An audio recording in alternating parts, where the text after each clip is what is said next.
Today on Metaphysical Mississippi, we're having another installment of Ask a dot dot dot. But this time the subject is about Halloween and traditions and taboos. We've got Sherry Turnage and Jessica Smith with us. Joining your host, Emily Hester. So stick around. I'm so glad y'all are coming here to talk spooky stuff with me. Did any of you start decorating for Halloween yet? I have not. I am I in the have. process of moving. So I will be moving next week. So I'm in the process of packing up and moving on in. There are a lot of people in transition right now. Exactly. Yeah. Yes. Well, y'all both are in transition as well. Yes. I'm not moving, but I now live in two places instead of one. That's That right. sounds fun. If the audience doesn't know, you are both newlyweds, so congratulations. Oh, thank you. Yes, Sherry and Jessica have both been on the podcast before, Sherry, why don't you just share a little bit about what you do? Sherry Crook Turnage, so that people will know.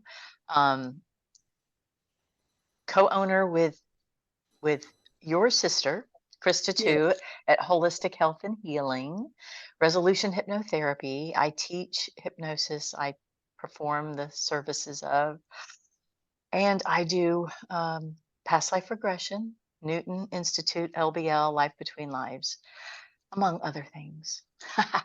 Yes. And talk to you when you're doing these podcasts. Yeah. Yes. Oh, I didn't say Reiki Master. I forgot Reiki Master too. So thank you, Sherry. What about you, Jessica? Well, I'm Jessica Smith. I am a Reiki master. I also practice African American conjure, which is known as hoodoo. And that's pretty much it. That's all I have for now. That's enough. As everybody knows, they know me. I'm just Metaphysical Mississippi's production manager and learner of all things metaphysical. So when I thought this would be fun to talk about Halloween, though I am not an expert because I did not grow up celebrating Halloween. Our tradition was to turn off the lights and make sure nobody from the street knew we were home because we didn't want to have to answer the door when trick-or-treaters came around. Because, growing up in our church, Halloween was bad, evil. Yeah, Halloween was fun for me as a kid. I grew up in Miami, Florida. So I was in a city. I lived in a neighborhood with lots of other kids. We'd always get costumes. You'd want your bag to get filled up as full as you could go. You had as far as you could go, and you'd travel. I mean, you'd travel up and down the streets. I'd have the streets lights on, and people participating put their porch lights on, and there'd be a lot of them. There'd be kids up and down the street with flashlights, and so I had an idyllic, and we used to go to haunted houses. There would be several around the city that you could go to. There was one particular one every year, and it was actually sponsored by a Baptist church. But they had like ghouls and ghosts and scary stuff that you went through. It was really good. I guess the theme was, if you really believed, you wouldn't be afraid or something. I don't know. So I got to do but that was all before coming to Mississippi. We haven't done much since then, other than I've had a few good neighborhoods for kids. So, but not anymore. So that's me. So when your children were growing up, or when you were in the neighborhood, you were a candy. You gave out candy. Were you one of those that would give out whole bars or the small ones? Both, actually. You have to save the whole ones for the kids you know. Oh, We'd get yeah. we'd get hundreds over in, I was in Crossgates 14 years, and before that 18 years in a neighborhood that was nothing but kids. People would bring kids by the carloads. There were a lot of decorated houses and stuff over off of downtown Brandon. Anyway, yeah, when they were kids, we were right in the thick of it. Yeah. How about you, Jessica? My experience, it pretty much sounds like yours. We dress up in costumes, we go trick-or-treating, and we did that for some time. And I think it kind of got a little crazy with people doing stuff to candy and all of that. So then it went from trick-or-treating to going to like church functions, as you mentioned, and like do trunk or treat. Now that's the big thing Yeah, now, trunk or treat. So yeah. that was pretty much it with me growing up. Put on your costumes, go to different festivals, and go trick or treating with my sisters and my cousins. That's pretty much it. Yeah. And what do you kind of do? Is that kind of what you do with your son now? Just go to the trunk or treats or? Yep, we do trunk or treat, and we go to different little like festivals or something that they may be having around locally. That's pretty much it. Pretty much what we did with my son. I have a question for Jessica. Yeah. Go on, What ask. did you what did you dress up as like as a kid? What were some of your costumes for Halloween that you wanted to be and Oddly, dressed up? Uh-huh. I was a witch a couple of times. I was a witch a couple of times, and then I probably did like the Disney princess type of dress up. That was me. I know I was Pocahontas one year. I was a witch about 3, 4 times, and the rest may have been like Cinderella. It may be like one of the little Disney princess, and that was pretty much it for me. What about Uh-huh. you? See, yeah. Well, I only was really ever two things. I was either a witch or I was a fortune teller, a Yeah. gypsy. And I only was ever either one except one year I did go as a black cat because um, I was waiting tables and we were going to be dressed up and a witch is too much stuff and same with a fortune teller. You have bracelets and jewelry and stuff. You can't wait tables and wear all that crap. But you can be a cat with like a leotard and short and little shirt. And I made a tail and ears and whiskers. Yeah. But that's the only thing. I was never a princess. I was never a warrior. I only ever wanted to be a witch or a fortune teller. Isn't that weird? And now I think about it now, I'm like, well, No, that's not weird. I mean, that's like the official Halloween costume, a witch. that's You that's what know, I always thought. If you're gonna do Halloween, be a witch. like you gotta be a witch at least one time, you know. But hey, At least. That's right. Yeah.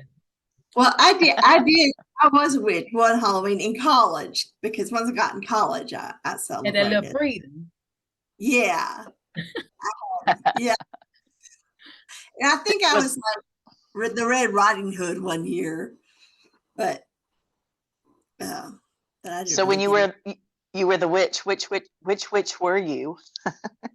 Um, I just I think I was the a naughty witch. No, Oh no, you was probably Glenda the Good Witch. that would be what I. Because I know you weren't naughty. Not you.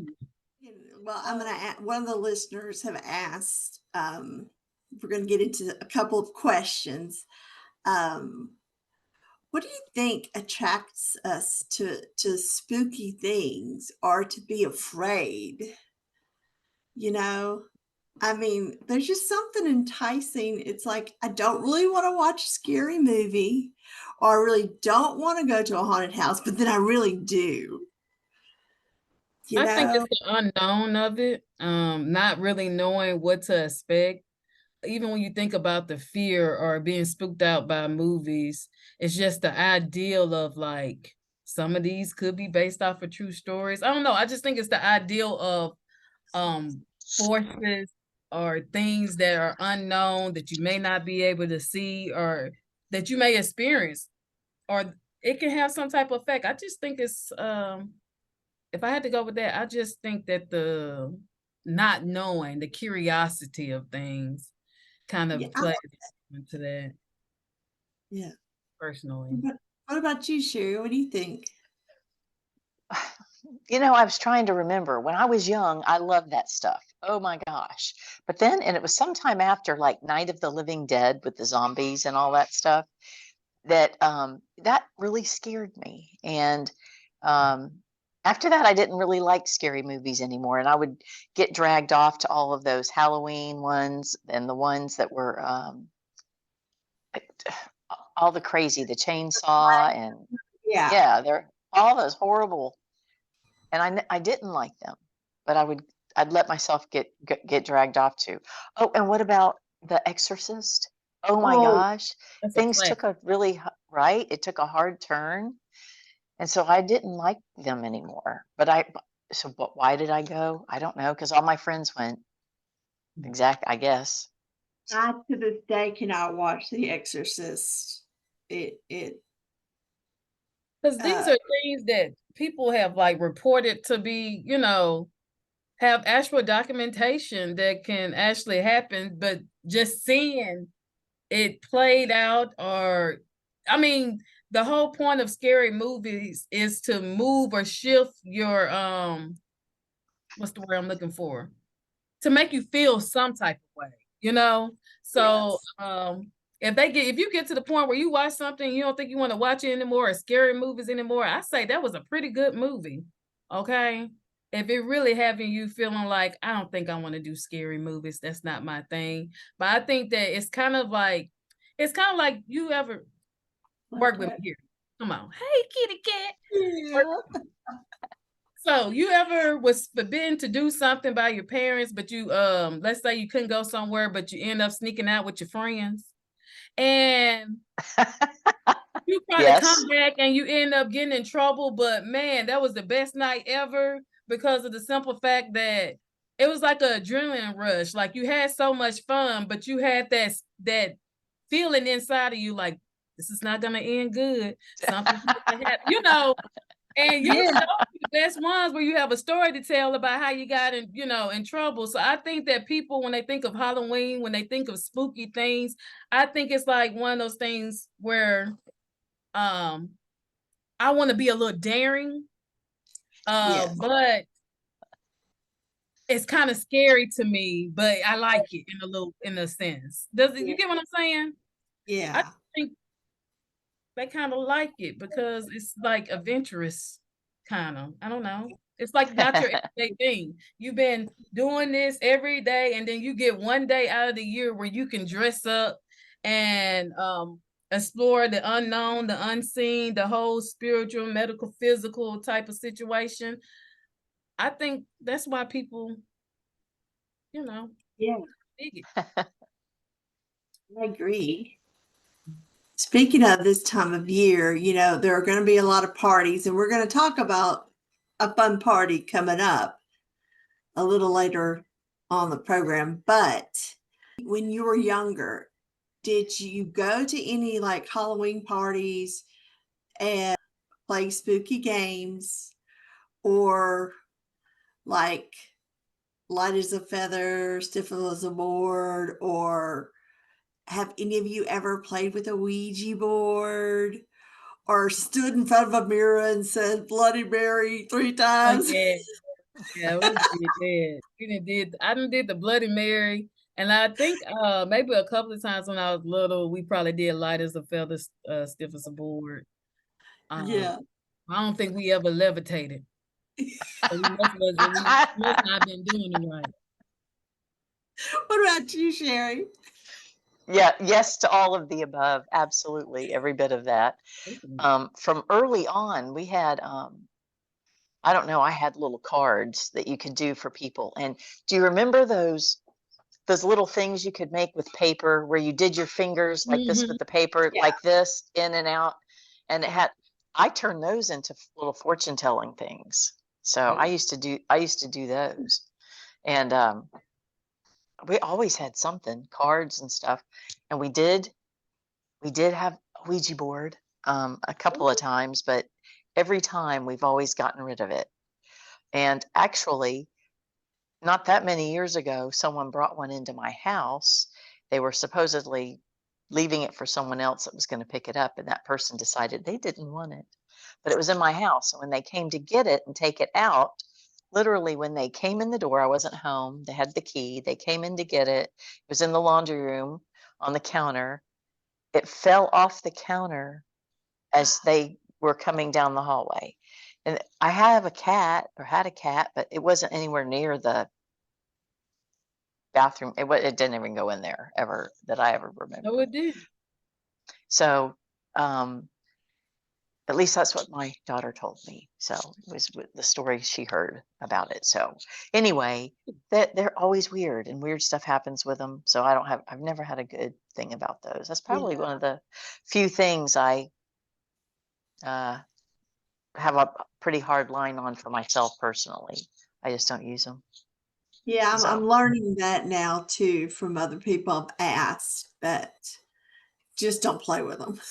You know, you Just can still find them things in Books A Million. They have them sitting there with the board games and everything else. And I'm yeah, just like, yeah, the history of this, trying to make this like a children's game. And you know, they used to have commercials yeah. a long time ago with it. I just thought by now we should know that this is not a toy.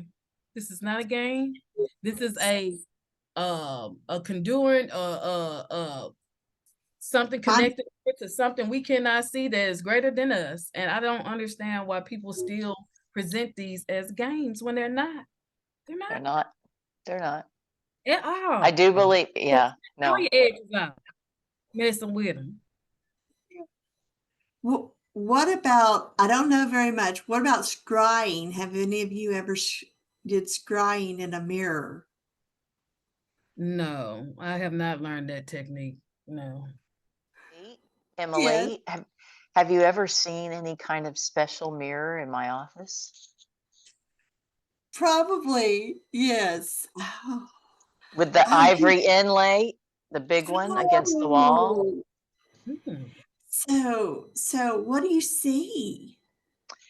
Well, I bought it specifically because a physicist that well, he's a scientist, he's a scientist that and a doctor, Raymond Moody, Dr. Raymond Moody. Oh, He did a book on it, and after reading the book, I decided I wanted to he would have what he called a psychomantium.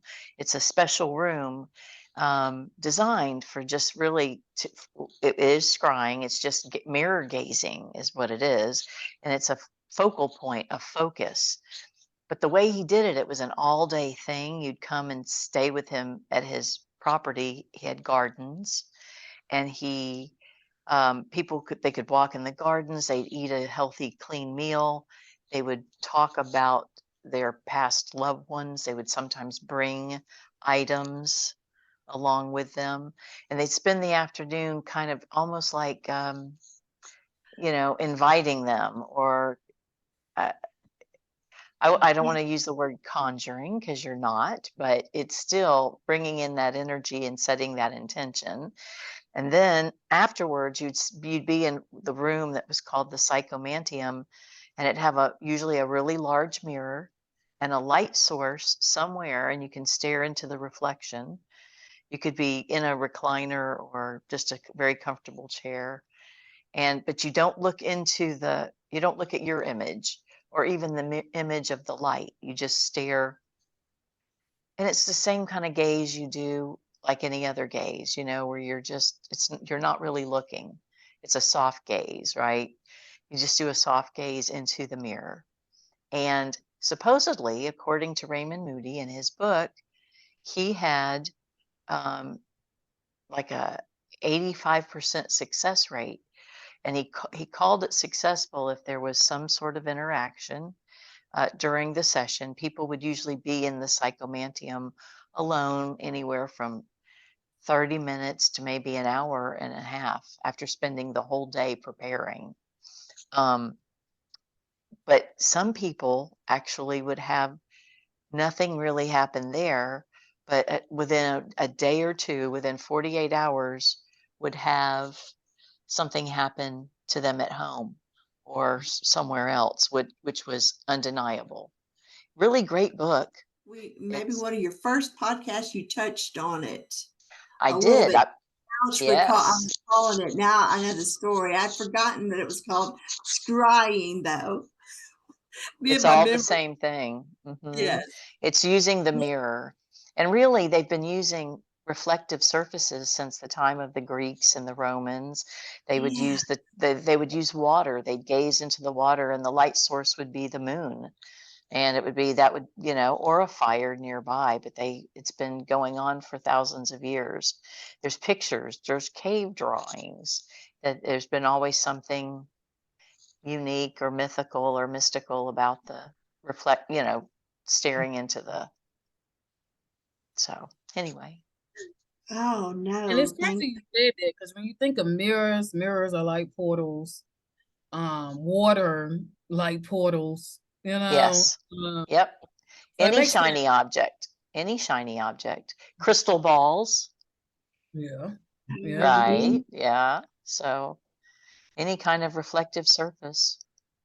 And black obsidian is used as like an official scrying surface that a lot of people do.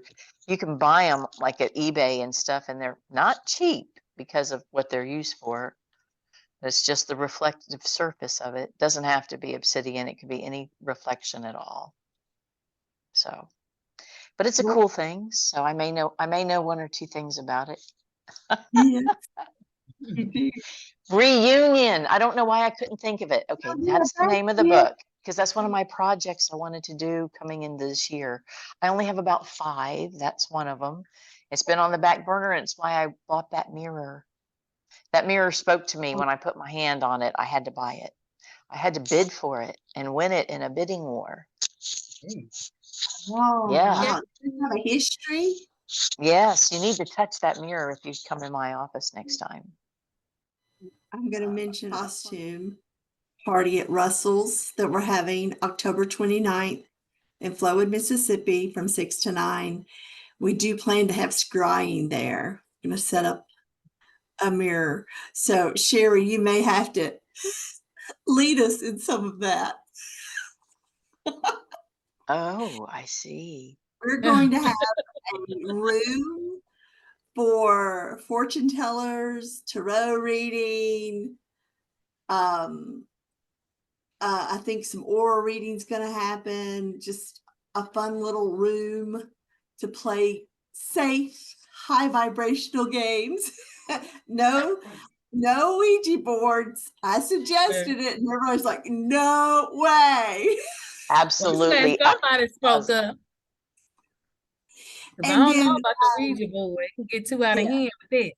Yeah. And they were going to have a little dance party and music out under some trees outside, as well as we'll have food, heavy hors d'oeuvres and drinks, and a lot of door prizes. And you come as your metaphysical self, or just a regular costume is fine too.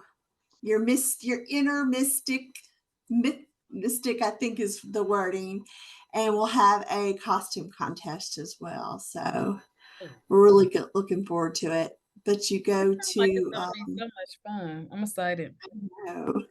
It will be on the calendar at metaphysicalms.com for October 29th, and there will be a link for registration. $50. And that includes tons of I have so many fun door prizes, guys. It's going to be so much fun. It's worth that alone, just the $50 from some of the door prizes that are up for grabs. Like it is. And food and drink. And Sherry's helping put it together, and Russell's helping, and so we're very excited about it. Now I want to get back to this time of year, I hear everybody saying the veil is thin, the thinning of the veil. And what does the significance of this time of year kind of have in your own personal metaphysical practices? A listener asks. Mm. Sherry, you want to go first? Thanks, my dear friend. Well, this time of year, true enough, but other times of the year too. And I can't say I follow astrologically enough to say when I know when the full moon is, I know when the new moon is. That's about it for what I keep up with. Unless we have, a total eclipse going on, I'm not really, there's too many other things. However, the thinning of the veil, I think, is a real thing. And whether it happens at Halloween or not, but I know it from my own personal experiences that I've had. And I think there are times we don't know. There's so much about, energy, vibration, sound, stuff that's around us, the things we can't even perceive. We don't have eyes to see or ears to hear those frequencies. In fact, what we mere humans can see is very small as far as the known spectrum, light spectrum. So there's no way those of us that do Reiki, we know it's there. You can't, some people can see it. I cannot. So, but I can feel it, and I know it when it happens. I just know it. I guess it comes down to knowing your clairs. I'm claircognizant. I just know. It just is. And sentient, I know that. So how about you, Jessica? Well, so as you mentioned, you ever seen the movie Coco? I have not. Like this time of year, when people ask about the thinning of the veil and what exactly what that looks like and how does that work, the best explanation I could think of is the movie Coco, where around this time of year let me just speak about from my experience. Around this time of year, because the veil is so thin, that means that we can interact and get clearer messages from those who have previously crossed over. So around this time of year, there is a specific ritual that I personally do, or that's to venerate my ancestors. They have protected me and guided me throughout the whole year. And then as we go into the dark night, times, this where the veil is at its thinnest. For me and my practice, that's a time where I do a lot of ancestral veneration and thanks. And that is a lot of, like, Halloween specifically. From what I have learned, and again, I am learning from someone who has been doing this all of their life. There is no primary connection to Halloween per se, but around that time when that veil is thin, there are things that people do that's mostly related to ancestral veneration. Gotcha. Yeah. Yeah. I think you answered the question because Russell had sent in a question about, is Halloween a sacred day or time with hoodoo or just another day? It's just And another day, but around that time, the veil is at its thinnest around Halloween. And then apparently now there is, in the month of October, and something that I have started seeing recently within the past year or two is you may see on Facebook or Instagram Hoodoo Heritage Month. It's not something that's been done since the beginning of time or anything. I just think that there may have been individuals who said, let's make up a month that's gonna celebrate hoodoo culture, but it's not something that's a tradition. I mean, nothing's wrong with doing it, I guess you could say, but it's not something that is tradition. Right. Yeah, and with October, October, it's the unknown month, like you said, people are open to the unknown this time of year. Yes. It's accepted to Right. try If only things. for a day or a month, Yes, that's true. Um, Well, and there and is All Souls Day, is that so it's November yeah, 1st? and that's been it's usually the day after, right? Yeah. it may be the day after. That's that's the whole Will of the Year situation. Not really my Yeah. cup of tea, Right, but me either. from what I can remember, yeah, it's somewhere. I know it's if not Halloween, or it may begin on Halloween and end the beginning of November, somewhere in November. I can't quite remember it, so I don't want to misspeak.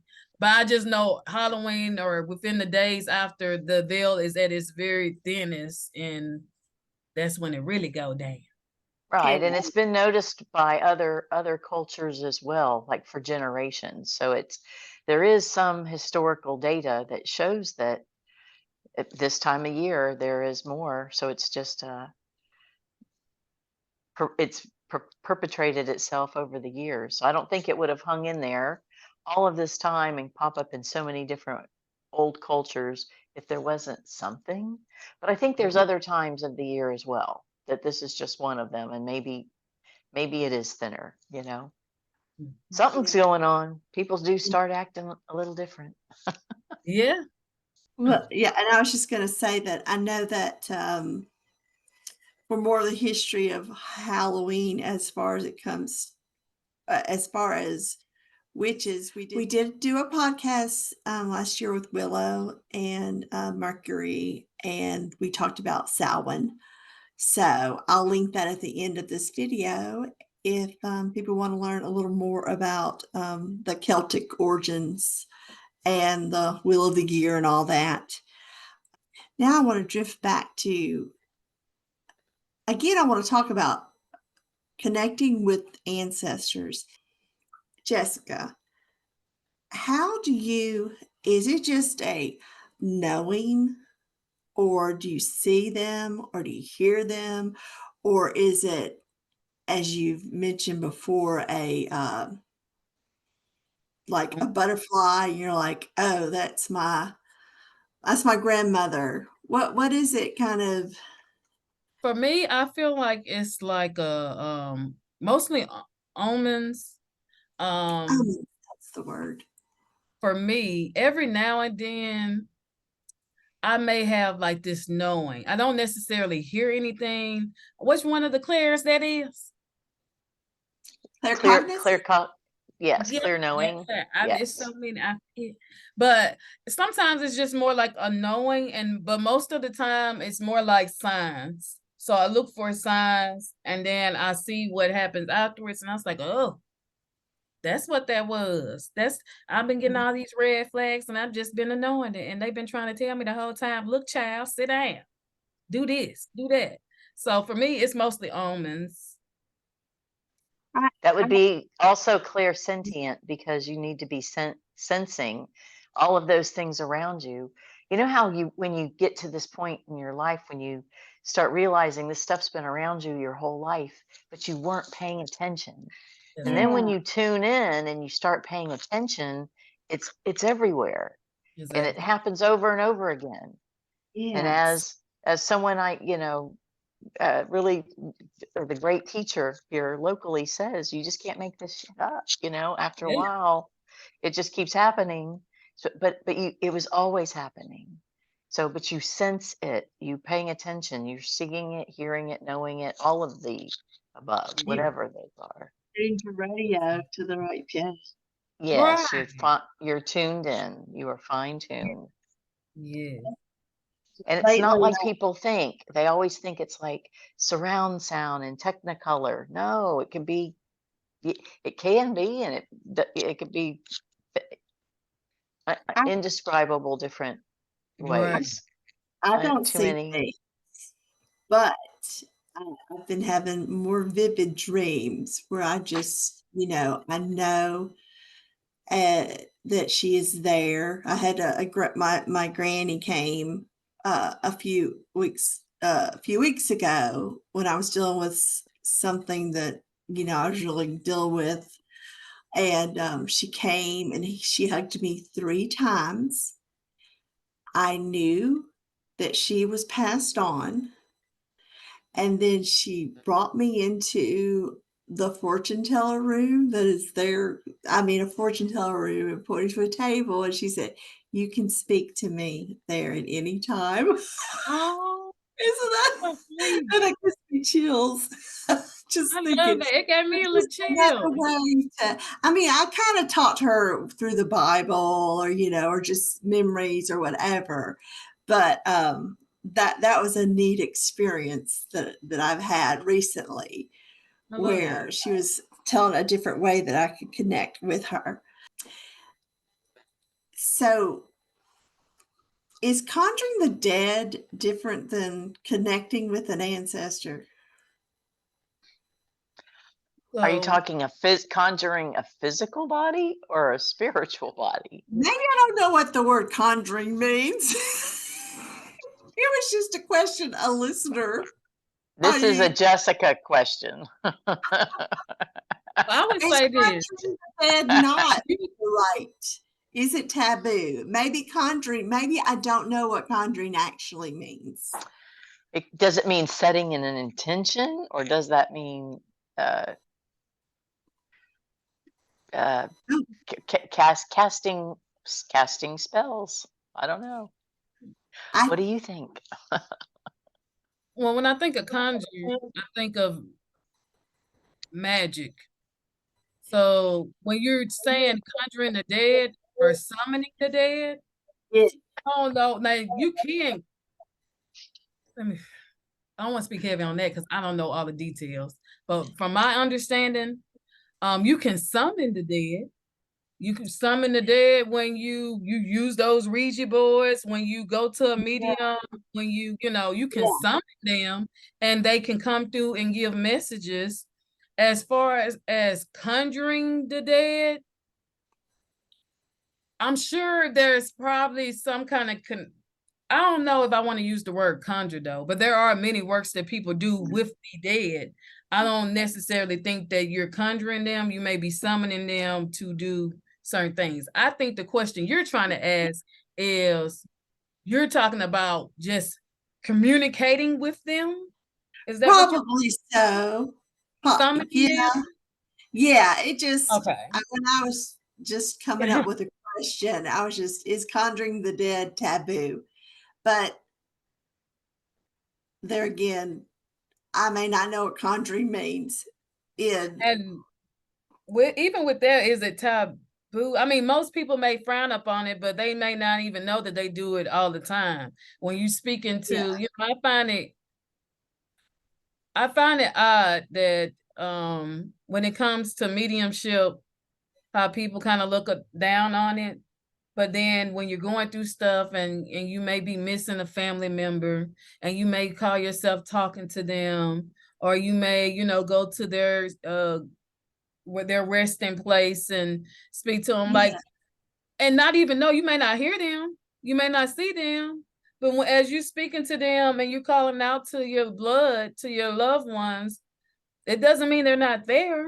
You still summon them, they're still, you get what I'm trying to say, like. yes, So is it yes. taboo? I think that yeah, it's probably considered taboo because of the way that it's not it's presented in a way that people is like, if I say I'm a medium and I'm gonna go to the medium, speak to my grandma or to get Mhm. messages from my grandma, it's like, oh, that's taboo. But then if I go Yeah, to her grave site and I'm speaking to her and all of a sudden I get some type of message or something to come through, a Bible verse or whatever the case may be, people don't really consider that to be taboo.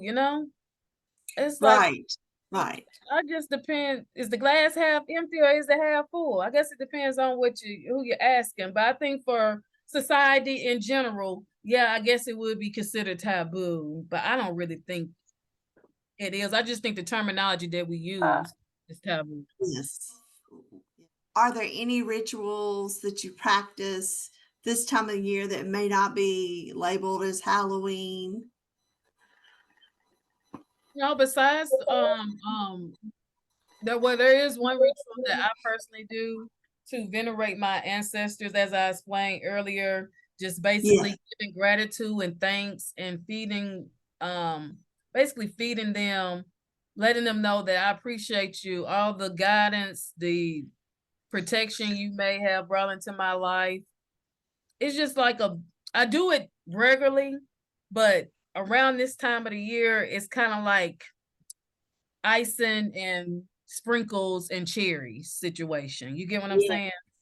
So is So this like Russell had asked a question, just like Halloween to him would be like a witch's Christmas, like the greatest holiday. Is that similar in the hoodoo practice at this time of year? It's a very ritualistic, or when I is think your that when you move into like when it comes to hoodoo, I think when it comes to going into the fall in the winter months, I think that there is more real ritualistic type of things that I find myself doing as far as ancestral veneration, releasing things as we go into the new year, and doing certain cultural practice to bring in whatever it is that I'm trying to bring in that following year. So I think there's just this time of year, not necessarily Halloween, but I just think when it comes to the fall and going into the winter months, there's a lot of ritualistic things because you're going into we're starting to get ready to go into a new year. So yeah, that's what I would say. And I want to just add on to that that it's not that it's Halloween or anything, but it's I think the time of year because we have the weather changing. It's cooler getting out now. The leaves are starting to fall. So the other day, my honey took me to a cemetery, a family cemetery that goes Mhm. back several generations of turnages. And it's a little teeny tiny church in the country. Lawrence County, I think, is where we were. And it went into the 1800s, early 1800s, when people had just first come here. And the land around it, his family had owned for a long time. And afterwards, I asked him how far away we were from where my family is from, and it turned out to be 37 miles. So he drove us there to Bunker Hill Cemetery, outside of Columbia, Mississippi. So I got to see my grandmothers and my great grandmothers and great grandfathers, and both actually my grandfather's side of the family as well. It was pretty cool. So Yeah. but through there, you're able to look at the dates and you can see that so many children that died at very young ages. And some of them say, loving wife and mother. And you look at their age and they were like 21, and it was the hardships and things that you just really can appreciate it, and give thanks for those people that are our ancestors, our former generations, and be thankful for them. If it wasn't for them, I wouldn't have been standing there looking at those headstones. Exactly. Yeah, so it was Yeah. really, yeah, we had such a cool day. But anyway, and you learn stuff when you do that. So you learn a lot. So, Well, guys, thank y'all for coming on. I'm very excited about Halloween and the costume party. Come on out. It's going to be a fun time. It's the costume party at Russell's, and that's in Flowood, and metaphysicalms.com on the events calendar, and it'll be on all of our Facebook and Instagram accounts. And from 6 to 9, October 29th. We'd love if you have never really rubbed shoulders with metaphysical people. So it'll be a great time to come and play. So And I'm excited. I'm gonna it's give going me to be some a night. Bengay for Say my it again. kneecap. I said I'm gonna bring me some Bengay for my kneecaps. I gotta go find me a nice outfit because now that I know it's gonna be a costume, uh, uh, uh what's the word? Yeah. Contest. I Yeah. need to cut up. Well, you can come as whatever, but also it's letting your inner mystic out. Right. It's a Okay. time to be you. Well, guys, y'all have a great evening. Thanks again. You as well. Thank you. Yes. All Bye. right. Bye.